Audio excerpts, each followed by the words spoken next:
SNES drunk.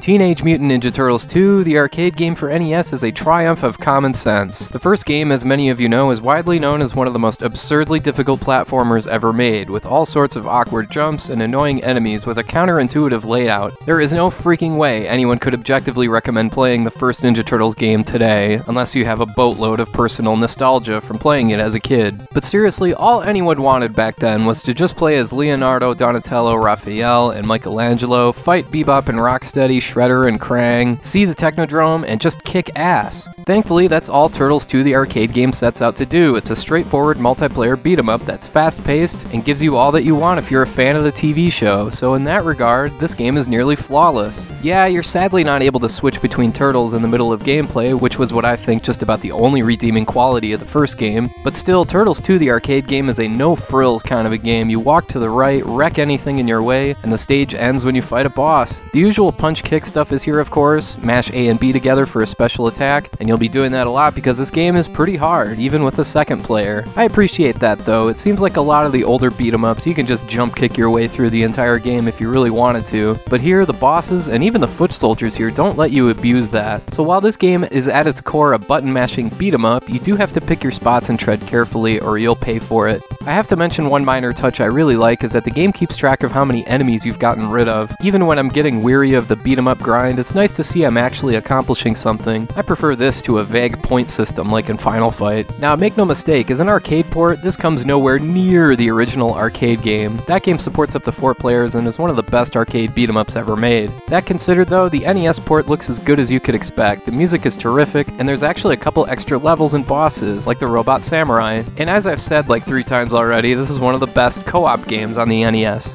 So yeah, Teenage Mutant Ninja Turtles 2 the arcade game is way more playable and approachable than the first Ninja Turtles game. It was back then and it still is today. And if you can't get enough of this game, there's Ninja Turtles 3 The Manhattan Project, a game that was sort of forgotten because it came out just a few months before Turtles in Time, but it's pretty good in its own right, even though the visuals can be very flickery. Plus personally, I just like the gameplay a lot more in the second game. You can't go wrong with either though, and their cartridges are less than $20 each on eBay. Go check them out.